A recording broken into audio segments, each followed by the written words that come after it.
As we leave Wano and enter the final saga, we have just about every Straw Hat getting some kind of significant power boost and receiving a new bounty. But with all these new factors in play, I wanted to take another look at the Straw Hats and rank them from weakest to strongest. Before we get into it though, if you're enjoying the One Piece content on this channel and you want to keep it coming, remember to leave a like and comment down below. I think it'd be pretty fun if you all left your own list down in the comments right now, and then we see if they line up with mine at the end of the video.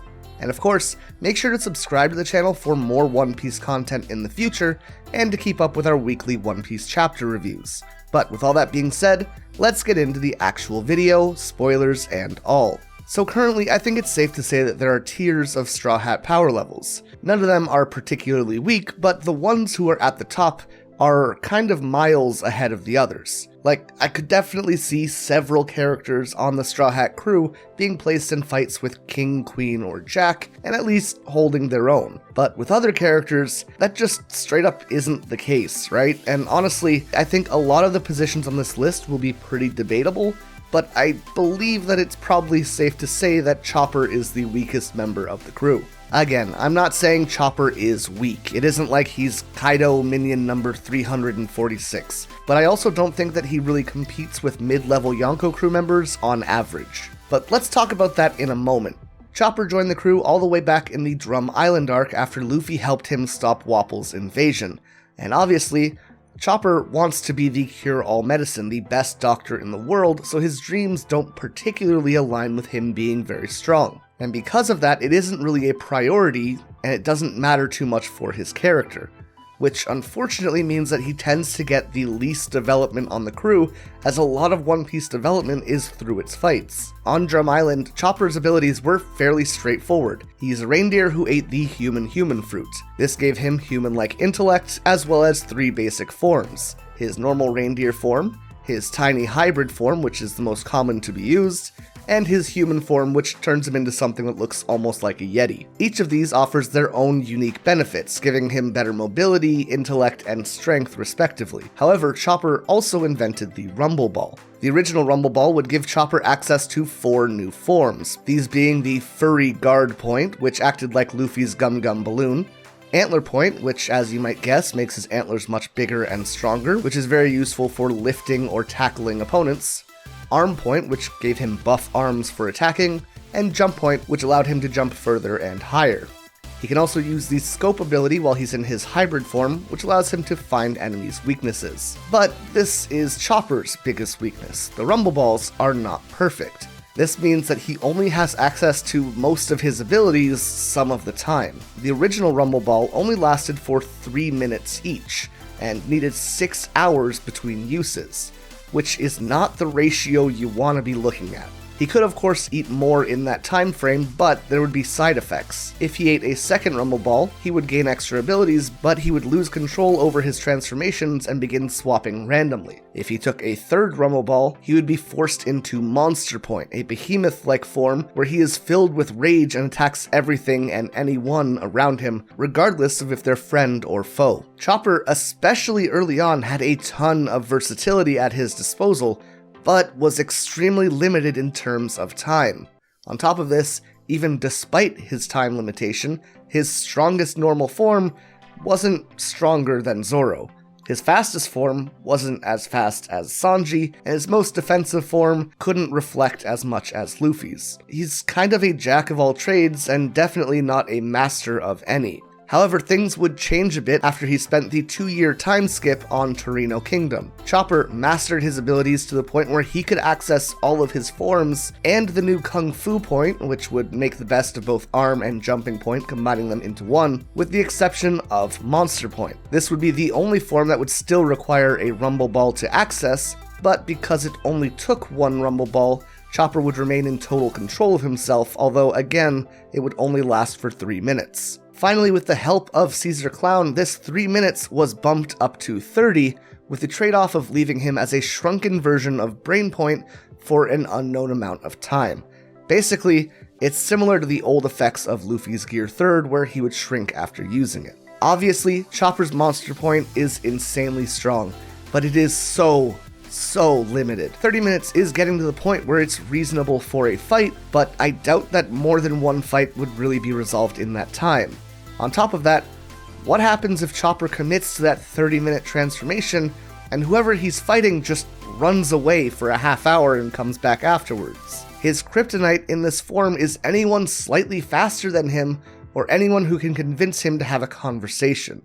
Yes, he has times where he is super strong, but because of the limitations around his character, I think we have to mark him as the weakest. After Chopper though, I think the next three are up for some debate, but for me, I would probably put Brook here.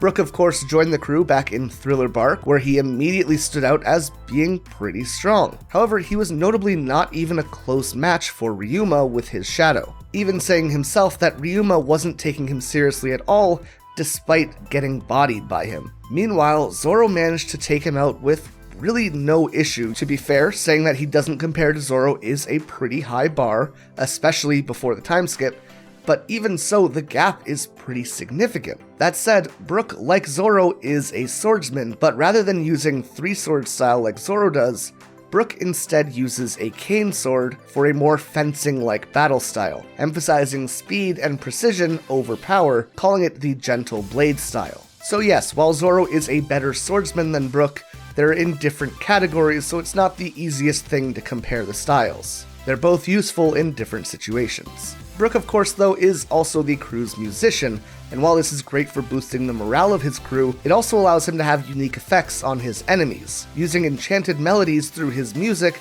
that can cause people to even fall asleep. It puts him in this kind of interesting position of being a frontline fighter as he's a swordsman, but also being a support unit at the same time.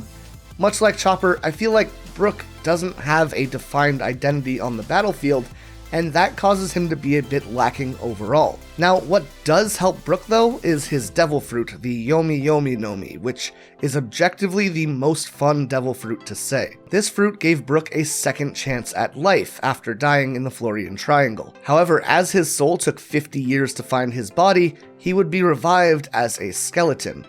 This makes Brook light enough to run on water and immune to certain types of damage or environmental effects.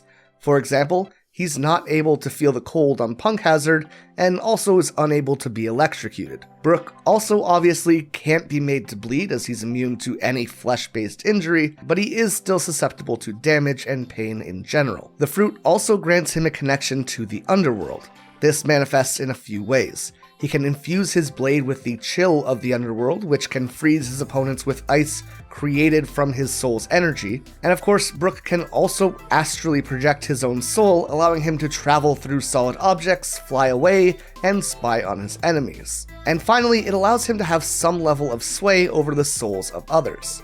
Specifically, he mentions how his music allows him to feel the souls of others and move them with the melody. Most iconically, this being used against Big Mom's homies as a sort of pseudo-conqueror's hockey that causes them to stop in place. He's basically a red mage. You got fencing, you got some ice powers, you got status effects, and it all comes together in this really unique fighter, but like I said with Chopper, it seems that the more versatility a character gets, the less they seem to stand out. So, because of that, I think Brook will be our second weakest. On to our third character, and I'm gonna be real, this whole section was kind of difficult to sort out, but I think I'm landing on putting Nami here.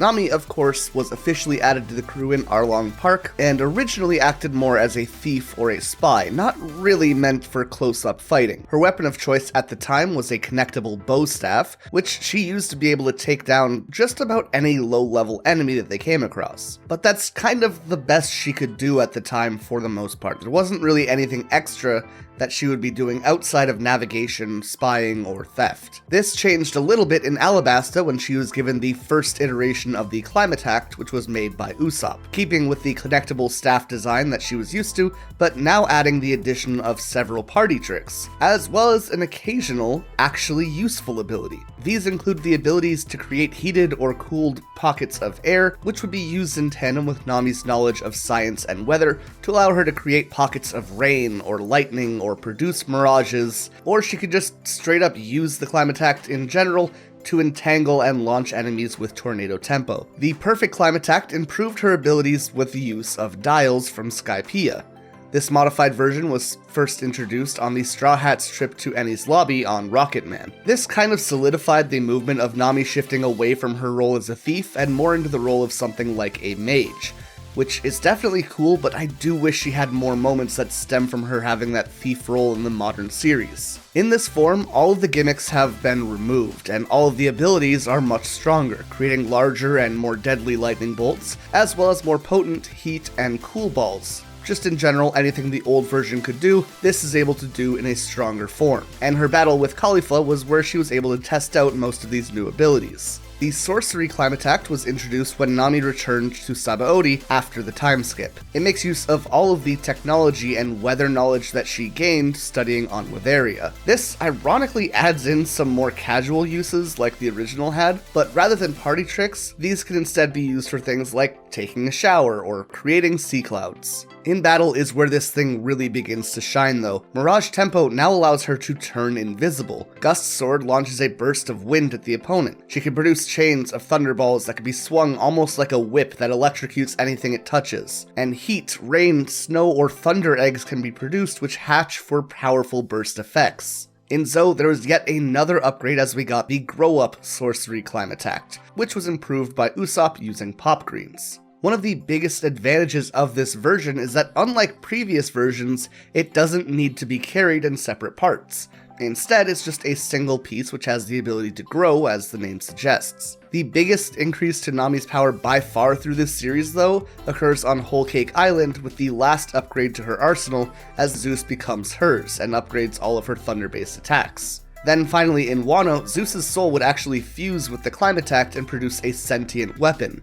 He can freely manipulate the size and shape of the Climattact and even turn it into things like a mace. On top of this, Zeus can transfer his consciousness into the clouds that Nami creates to create sentient storms that can target enemies with homing bolts. Honestly, at the current point in the story, Nami is devastatingly powerful and almost unrecognizable from where she started. In terms of indirect combat, I'd say she can pack the biggest punch, as well as do the most AoE damage of anyone in the crew at this level. However, when it comes to hand-to-hand combat, she is also the most at risk, having very little physical strength and durability. Basically, if she can keep her distance, that's great. But if she's ever caught off guard, it's kinda game over. That said, I do think her spot is more or less interchangeable with the next one, which I think should be Usopp. Picked up in Syrup Village, Usopp is the crew's marksman and specializes in ranged attacks and ingenuity, constantly making the best of his situation on the battlefield. He was originally a massive coward, but as the series progressed, he has become only a little bit of a coward, which, good for you fam, we're making progress. Much like Nami, his weapon of choice, a slingshot, is upgraded several times through the series.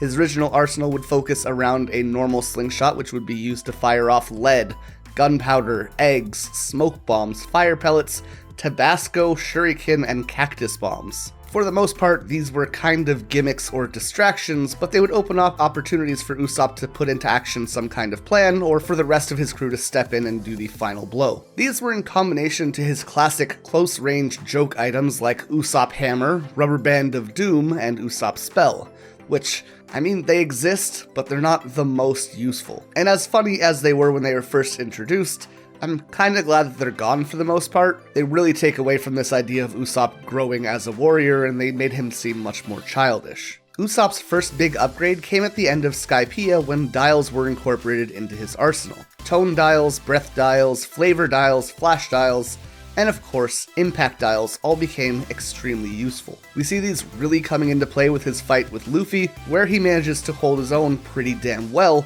and controls the flow of battle for the majority of it. Here kind of having the same issue that I mentioned with Nami, where when he's at a distance, that's great, he's doing pretty solid for the fight, but as soon as Luffy's able to close that distance, the fight ends pretty quickly. After Usopp splits from the crew and returns as Sniper King, he begins using the dial-powered up giant slingshot Kabuto. This is much stronger than his old slingshot, and is able to fire so far and accurate that even marine rifles don't have a chance in competing with him, as we see in Enies lobby. The specific reason that Kabuto is so strong is that it makes use of breath dials installed that help to propel his shots. However, dials stop being the big thing for Usopp overall after his time in the Boeing archipelago. Usopp instead begins to integrate pop greens with his slingshot. Much like Nami's climb attack, this allows his slingshot to grow or shrink in size, while also gaining extra strength as it grows. However, the pop greens aren't just used in the design of the slingshot, they're actually used as his artillery as well. And with these in his arsenal, he effectively becomes a long-range summoner. Some of these pop greens that we've seen include the giant Venus flytrap, powerful seaweed, rafflesia flowers, bamboo shoots,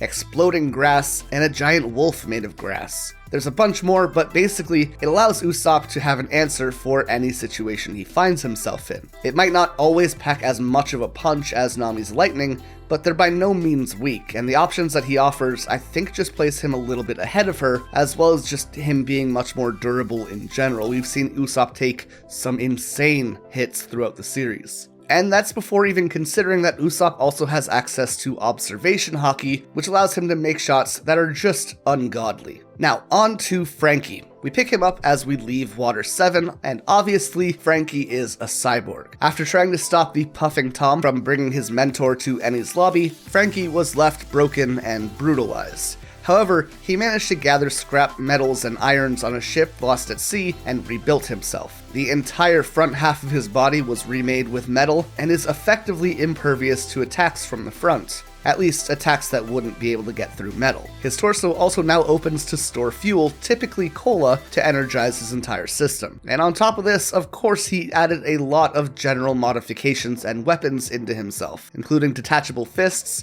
machine guns, rockets, flamethrowers, nail guns, air cannons, and extendable calves that can be used to turn him into a reverse centaur. His back, however, remains more or less untouched as he was unable to reach it during this process. During the time skip, Franky would spend 2 years on the island that Vegapunk was from and learned as much as he could from his lab. He rebuilt his entire body to become more advanced, this new body being much bigger and bulkier, but housing many more tools and weapons as a result. Things like changeable hairstyles, fireballs, tiny hands that extend from his hands, the radical beam, nipple lights, and the improved version of all of his previous abilities. He can even turn his legs into tank treads if he needs to. However, despite all of these tools, Franky is ironically pushed into the brawler role of the crew, often going against people like Senor Pink in battles of machismo and brute strength rather than making use of all the technology he has. That said, when push comes to shove, his vast array of weapons does allow him the versatility to find solutions in most situations, very similar to Usopp. And it's a trend that you probably see in most of the characters we've mentioned so far. The more versatile these characters tend to be, the less specialized and overall powerful they are as well. However, a big benefit that Franky has though is that he can make the best of his environment in order to supplement his own strength, creating structures like stairs or bridges to keep himself in good positions during a fight, or making on-the-spot weapons to better suit the situation that he finds himself in. In this way, Franky's potential on the battlefield is only limited by the supplies that he has available to him. And while it might not be strong enough to allow him to defeat people like Kaido or Big Mom, it does allow him to at least create big opportunities to either strike back or help his crew escape. But on top of this, I think that it would be unfair to talk about Franky's power without also mentioning the arsenal of mechs and machines that he supplied the crew with, because Franky's strength isn't just limited to what he can do, but also what he allows his crew to do. Obviously, the Sunny is included in this, which allows the Straw Hats to become a pretty powerful force at sea, complete with coup de burst, turrets, and the Gaon cannon. The Gaon cannon? I don't know how to pronounce that, but whatever. But just as important are the Shark Submerge 3, which allows for underwater escape and exploration, the Black Rhino 4, which can barrel through enemies at high speeds and even knock over Big Mom, and the Brachio Tank 5, which is a tank which is durable and strong enough to allow Chopper and Usopp to deal with Big Mom considerably well. It isn't like they're going to win the fight, but to say that the tank helped their odds is an understatement. On top of that, the Black Rhino and Brachio tank can actually be docked to form the Iron Pirate General Franky. This is an extremely durable and powerful giant mech that has machine guns in the left arm, a projectile shield, his own Gaon cannon, rockets, and of course, comes complete with a powerful sword as well. Much like Chopper's Monster Point, this is a massive power boost to Franky, but it just isn't practical to be used all the time as it has its own requirements. However, unlike Monster Point, there's no time limit on this, and if the attack fails, you won't be left a sitting duck. Now, moving on from Franky to what I would consider to be the last of the mid-tier crew members, being Robin. And let's be real, Robin is insanely strong, especially early in the series. She joins just after Alabasta, and at this point in the series, if the enemy isn't a Logia user, or exactly a character like Luffy or Buggy with a workaround to her abilities, Robin could just snap their neck instantly and take the win. Although I guess you do need to have a neck for her to do this, so the priest she fought on Skypiea was saved by a technicality. As a child, Robin ate the Hana Hana Nomi, a devil fruit which allowed her body to bloom on any surface that she chooses, and the range is pretty considerable. Robin's go-to attack is to have her arms sprout from an opponent's back, have them reach up to their neck, and clutch it back. And honestly, there just isn't much to be done to stop this. We've seen her use this to take out massive groups of enemies in a single motion, and it's just kind of unfair at the early stages of the story. And much like Franky's ingenuity with his surroundings, Robin's abilities are very much only limited by her imagination in general. When she joins the crew after Alabasta, I would say she could probably even take on Zoro or Sanji in a fight, because there's just not much you can do against an opponent like Robin. Although, of course, that's just my opinion. Obviously, if either of them gets a good hit in, they win, but getting that opportunity would be pretty rough, I think. What makes Robin so threatening in general is just that her limbs can grow anywhere. It's pretty straightforward and simple. The range of places that her attacks can come from, as well as the fact that they can just appear, allows her to become a very talented assassin. But of course, she isn't limited to just creating hands and cracking people's necks. Robin can reproduce any part of her body. Eyes to spy with, ears to eavesdrop, legs to kick with, anything. She can even grow a massive collection of hands to produce wings that will actually allow her to fly for a few moments. And though it's never seen in the series, she could 100% disgust whoever she's fighting by covering them head to toe in things like teeth or eyeballs or tonsils or whatever else. And I don't know about you, but I'm not fighting if I'm covered in teeth. I'm gonna be honest. I'm gonna go home, shower, and question every life choice that brought me to that moment. Now, Robin's fruit is not perfect though, and there is a pretty considerable downside. That being that these body parts are a part of her, meaning that they're limited to her own strength, and that if they take damage, she will still feel it. But as Robin becomes more powerful throughout the series, that also means that her abilities become more powerful. For example, during the 2-year time skip, Robin learns the basics of Fishman Karate from the Revolutionaries, and can implement those abilities through her fruit. A pretty substantial power boost. Post-time skip, Robin also produces massive versions of her legs and arms, similar to how she used to make wings, but what's even cooler is her ability to straight up make a clone of herself. And of course, in her fight with Black Maria in Wano, we see her new technique, Demon Blooming, where she creates a giant copy of her upper body while doubling her appendages and creating things like bat wings and fangs and horns to give off the general appearance of a demon. The Hana Hana fruit allows Robin to be incredibly creative, producing nets, paths to roll her crew to safety, or even grabbing Franky's nuts and bolt. On top of that, Robin herself is just incredibly intelligent, great at espionage and survival, she's a talented assassin, and she's gifted at deception. All tools which feed into the use of her fruit and open opportunities for her to be successful in any fight. But with that, we're finally moving on to the monsters of the crew, and like I said, every member is strong, but the gaps between those mentioned so far and those remaining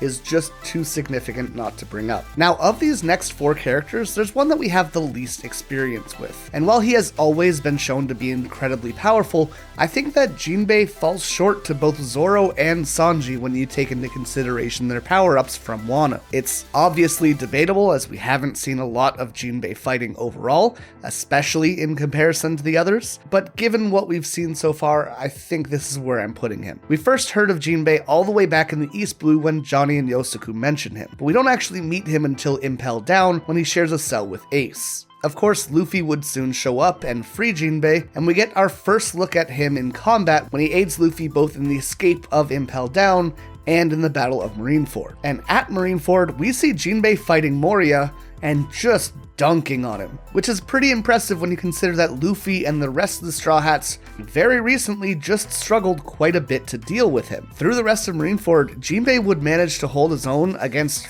really anyone he came across, and while he wasn't about to overpower the admirals, he could at least defend himself against them and protect others from them for the most part. And I don't know about how you guys saw him, but to me, he was always kind of on the level of Marco or Juzo at the time. After the time skip, we see him in Fishman Island, and finally, he would officially join the crew all the way in Whole Cake Island, where he needed to fearlessly tell off Big Mom in order to leave her crew without any restriction. From there, he would eventually join up with everyone in Wano, where he battled Who's Who of the Tobiropo and managed to take the win. Now, something to mention is that post-Wano, Jinbei's bounty shot up to 1.1 billion, and I'm sure that a lot of people are going to make the argument that he's stronger than Sanji because Sanji is worth 70 million less. However, bounties are not just a representation of power. And you gotta remember that Jinbei is a former warlord. He was instrumental in the founding of the Sun Pirates. He has ties to Ryugu Kingdom, and he's a former powerhouse member of Big Mom's crew. He just has a more developed resume, as well as directly betraying the world government in his past, so in my opinion at least, I think that it makes sense that he has a higher bounty despite being weaker. Of course, Jinbei is far from weak overall though, so let's talk about what he can actually do. In terms of strength and durability, Jinbei is able to survive attacks like being punched through by Sakazuki, which is more than we can say about some people, and he's strong enough to punch Watatsumi up into the air, which is pretty impressive considering Watatsumi's size. Where his real strength shines though is in Fishman Karate. Jinbei is a prodigy of Fishman Karate and even became a black belt as a child. He is such a master of the craft that his punches don't need to make contact with enemies, as just the particles of water in the air surrounding him become strong enough to compress, twist, and launch back any enemy around him. He can even manipulate the water in people's bodies or secrete water from himself, like how Hody did after overdosing on energy steroids. Basically, when it comes to Fishman Karate and the manipulation of water, Jinbei is the expert, making him someone who is just innately powerful and durable, while also being a technical master. He's kind of like the Fishman Karate equivalent of Mihawk. And then you have to take into account his armament hockey. This allowed him to fight Ace for 5 days on even footing, despite Ace being a Logia user, and it's durable enough to protect him from Big Mom's Cognac and from Who's Who's Rokushiki abilities. And of course, as a fishman, all of his abilities, strength, and speed are magnified vastly when he's underwater. Jinbei, of course, also has access to observation hockey, however, it isn't on the level of people like Luffy or Sanji. Now, something to mention with Jinbei is that he offers something similar to Usopp's cannon skills or the weapons that Franky makes.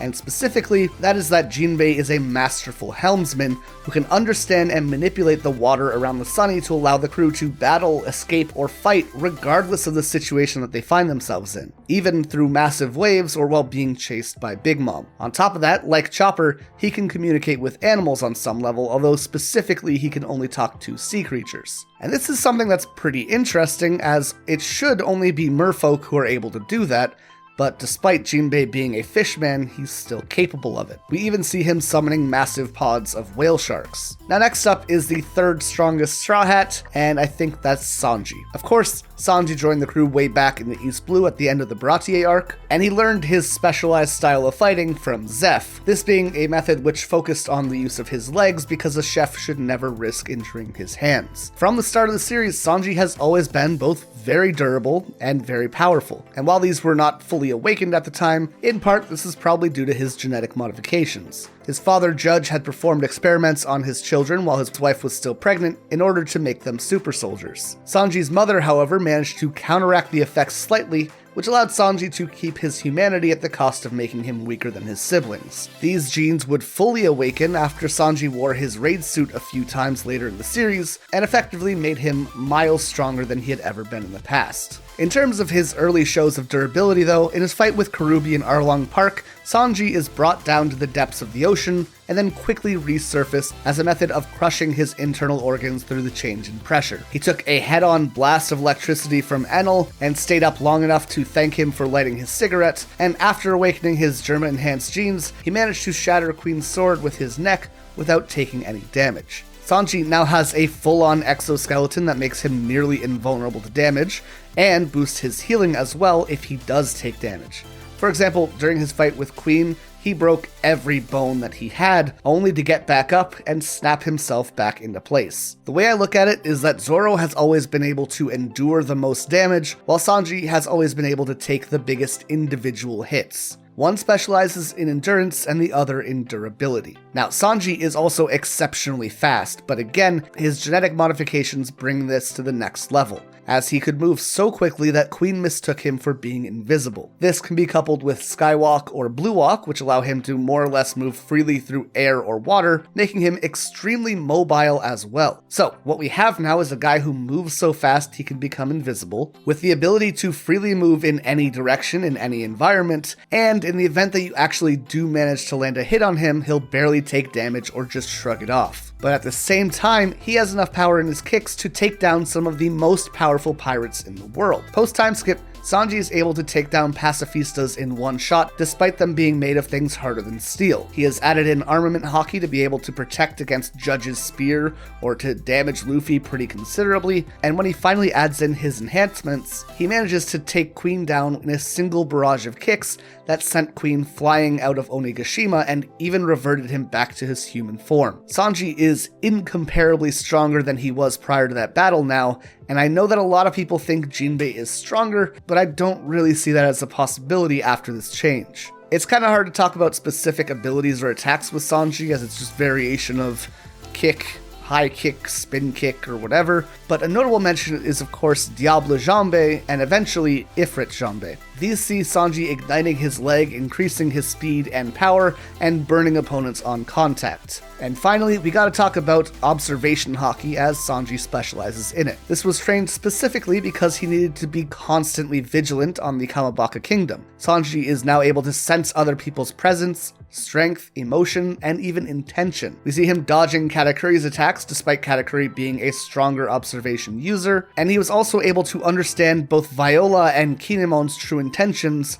right off the bat, although he was admittedly blinded by Pudding's acting. Sanji senses Tashigi being beaten by Virgo despite the vast range between them, and even as recent as a few chapters ago, he is the one who sensed Bonnie when she was trapped in the warm eddy. Between his observation hockey, armament hockey, and his genetic enhancements, Sanji is just kind of this perfect defensive combatant, while still being a threat in his own right, which is why I'm putting him in third place. Second, obviously goes to Zoro. Zoro was the first crewmate that Luffy picked up way back in Shellstown, and he trained in Shimotsuki village under Kyoshiro and made a promise to his rival Kuina that one day one of them would become the greatest swordsman in the world before she inevitably passed away. By the time Luffy found him, Zoro had earned the title of Pirate Hunter, being famous across the East Blue for bounty hunting. It was at this point where even Crocodile's Baroque works took an interest in him and sent someone to try and recruit him. Zoro uses three-sword style, a method of swordplay which focuses on one sword in each hand and one in his mouth, and as early as Alabasta we even see him being able to slice through steel, demonstrating himself to be devastatingly powerful very early on. Like I mentioned in the Sanji section, Zoro also has superhuman endurance. From being nearly cut in half to Mihawk, and then immediately fighting Arlong and Hachi, to his famous nothing happened moment, to every other battle where Zoro starts the fight on death's door only to persevere through it. Zoro is next to unstoppable once he starts a fight. He will undoubtedly take a load of damage, probably more than anyone else could, but he will get back up and continue to fight until he finds a way to win. Now, despite focusing on his famous three-sword style, through the years we've seen Zoro improvise with no sword style, one sword style, two sword style, nine sword style, and even once fought with Usopp chained to his arm holding another sword. So, he can make the best of whatever materials he has available. And while we rarely see him fighting without his sword, the dude is monstrously strong. We see him crushing Miss Monday's head way back in Whiskey Peak using just his hand, And of course, I always think back to Thriller Bark when we see him lifting those insane weights while doing a handstand, and that is before his time skip power boost. Hell, even earlier in the series during his fight with Mr. One, he picks up a collapsing building while he himself is extremely injured. So it's pretty clear that the dude is fairly strong, so even without his swords, I'm sure he could beat the hell out of someone, but of course we do have to talk about his actual swordsmanship. In terms of the power of his slices, we've seen Zoro cut through mountains as he fought Pika, he can slice through pacifistas, and now he can even cut combatants like both King and Kaido, and a big part of that is his most recent evolution after swapping his Shisui for Enma. Enma is a crazy person's sword, swallowing and pulling out the haki of its wielder until there's nothing left. The first time we see Zoro holding it, the sword completely shrivels up his arm and even accidentally causes him to cut a cliff in half. Once mastered though, Zoro's able to use King of Hell 3-sword style, his currently most powerful stance, which has Enma draining all of his haki and then infusing that energy into all 3 of his swords. This gives him a lot more range and power than ever before, even allowing him to cut and overpower King despite not being able to leave a scratch on him before this started. I'd say it's about as significant a boost as Sanji's enhancements, but while Sanji's new form is always active and extremely safe, this seems to be more of a glass cannon, all-or-nothing last resort technique. So I'm assuming it's much stronger than Sanji's form, but with a much bigger risk associated with it. Regardless, both are pretty badass. His 2-sword style tends to be used when Zoro needs specific bursts of power and speed, like when he's trying to cut the sea train. A lot of the time this form uses more unsheathing and resheathing based attacks like Rashomon or his flying slashes. Although normal sword fighting is obviously on the table as well. In this form, he's even able to take on Gyukimaru, one of Wano's strongest ninjas, with relative ease. 1-sword style is probably on the lower end of Zoro's power, but it's still pretty impressive. His first Pound-a-Hoe was used in 1-sword style. He cut through Mr. One's steel, he took down Ryuma, he overpowered Hody using 1-sword style. It seems to be that a lot of moments where Zoro's growth needs to happen immediately, or positions where he's put in a corner and needs to adapt, are all revolving around him being in this 1-sword style state. Now, no sword style sees Zoro manifesting his attacks around him in what looks like aura. This is apparently not haki, and instead his killing intent made into a tangible thing, which is terrifying. And this is kind of seen again as we move on to 9-sword style, which follows into this category as we see Zoro having 4 extra arms and 2 extra faces. It is a solidified illusion in the same way that no sword style is. It's in this form that he begins to look like the deity Ashura, and Kaido even notices for the first time that Zoro has access to Conqueror's Haki. Speaking of, after just awakening Conqueror's Haki, he is able to knock out several low-level beast pirates very shortly after. Furthermore, he's even able to infuse his blades with them as he fought King. These are fairly advanced abilities for someone who just learned about having Conqueror's Haki. Yes, we see most Conqueror's users kind of activating their abilities in moments of stress, but the active decision to trigger Conqueror's Haki and knock people out tends to be something that is learned over time. On top of that, infusing his blades with Conquerors is sort of similar to the Ryuo technique that Luffy learned in Wano, so it seems like Zoro has some kind of proficiency with Conqueror's Haki, at least when it comes to learning abilities. However, Zoro's armament is his bread and butter, using it to hold back the birdcage's strings, cutting people clad in armament themselves, and even fueling Enma in battle. Of course, his observation haki is pretty decent, being able to detect Caribou in Ryugu Palace, as well as Batman's attempt to kill Suru with an arrow from a distance. Outside of this though, the last thing we need to mention about Zoro is his ability to cut fire, now like Kinemon. This isn't the most powerful ability, especially in comparison to all his haki, but it is noteworthy all the same. And finally, the strongest Straw Hat to no one's surprise after leaving Wano is of course Monkey D. Luffy. As a child, Luffy ate the Gum Gum fruit, turning his body into rubber and making him resistant to any and all blunt force attacks that don't involve haki. This means punches, falls, and even bullets will literally bounce right off of him. It also makes him completely immune to electric attacks as well. While originally not being very talented with his fruit, he trained for a decade to master a variety of long-ranged and stretchy attacks, to the point where his journey begins with him knocking out the King of the Coast. Luffy's biggest strength though has always been his imagination and combat sense. He's He's able to use his rubbery body to find solutions in any situation that he finds himself in and to overcome them, or at least to learn from his opponent to become all that much stronger. For example, in his battle with Crocodile, he realizes that water is the key to defeating the warlord, so he creates the Water Luffy form and later simplifies it by using his own blood to harden Crocodile's sand and make him vulnerable. It is quick and ingenuitive thinking. Similarly, CP9 bodied him in Water 7 due to their Rokushiki techniques, specifically their speed, which allowed them to overwhelm him and make use of their powerful attacks to defeat him. So Luffy creates Gear 2nd and 3rd. Gear 2nd integrates Luffy's imitation of the shave technique, pumping his blood through his body much faster and essentially fueling himself into extreme speeds that Blueno just isn't able to keep up with. And by moving at these speeds, his attacks also become strong enough to overpower Blueno's iron body. However, Luffy realizes that this ability strains him and puts him on a clock, so he also created Gear 3rd,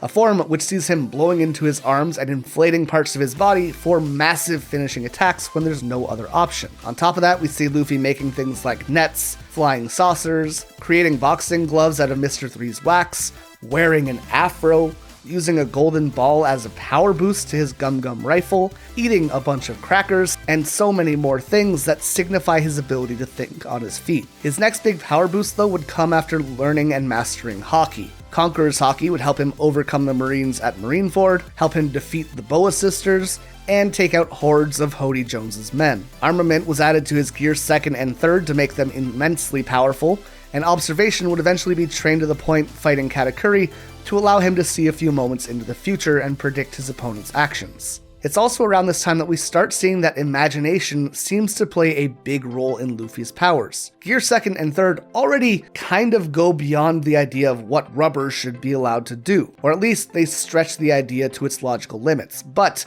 suddenly we have attacks like Red Hawk and Thor Elephant Gun, incorporating fire and electricity into his attacks respectively, and this goes even further as we see him enter Gear 4. Against Dofi, Luffy uses Bounce Man, a thick bouncy boy who uses elastic compression rather than the usual stretch and release that we've seen up till now. This form also allows Luffy's attacks to look like cannons firing from his fists, and can be multiplied in his Kong Organ attack. On top of this, Luffy can grow these to be massive with King Kong attack, and he can even fly with a motion similar to Sanji's Skywalk by using his compressions and releases to propel himself, which again, that is a lot for rubber to do. Gear 4 also has Tank Man, a fat form covered in armament Haki, almost similar to Virgo. It makes Luffy impervious to attacks and allows him to keep eating to the point where Cracker couldn't make any more soldiers. That's it, that's all this form does. It's kind of a meme, but I do have to mention it every time we go through Luffy's powers because it's technically there. Less of a meme though is the final Gear 4 version, Snake Man. First seen in his fight against Katakuri, Luffy trades all of his defensive armament for offensive stats, making him a glass cannon. In this form, his punches can extend endlessly and will continue to pick up speed and velocity as they fly through the air. On top of that, they can freely change direction and continue to pick up power until they hit their target. These kind of form a versatile triangle for Luffy: Bounce Man for power, Snake Man for speed, and Tank Man when it's dinner time. These forms are further enhanced in Wano when Luffy learns a new form of Haki expression with Ryuo. With this, Luffy can infuse his attacks with Conqueror's Haki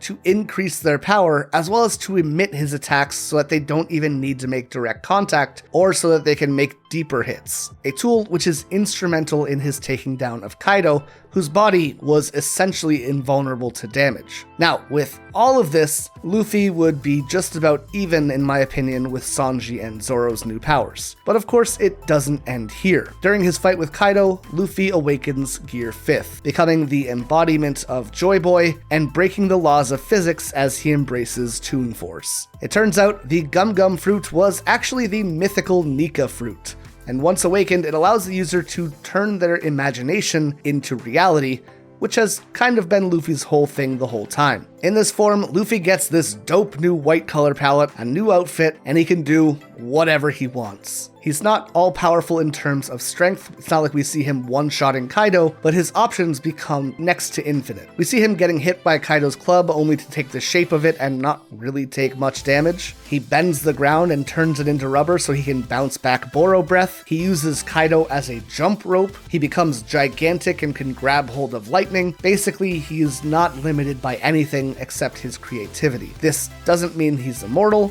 This doesn't mean he's unstoppable, and it does seem to drain him quite a lot, but while it's active, he is an insane force of nature, and I think it's hard to debate about him being the strongest Straw Hat. But there you have it, all 10 Straw Hat ranked on their power. Yes, there's some wiggle room, and you could move people from here or there depending on your interpretation, but I think in general this is a pretty close to correct list at the very least. Let me know if you think I'm crazy or if you agree with me down in the comments, and if you have some idea for future fun One Piece videos like this, let me know those as well. As always, if you enjoy this video, remember to leave a like, and you can of course subscribe to the channel so you don't miss more great One Piece content in the future. Finally, feel free to check out my own channel, AxelBeats, if you're interested in supporting me directly as well. But with that all being said, thank you guys so much for watching, and until next time, I hope you all stay excellent.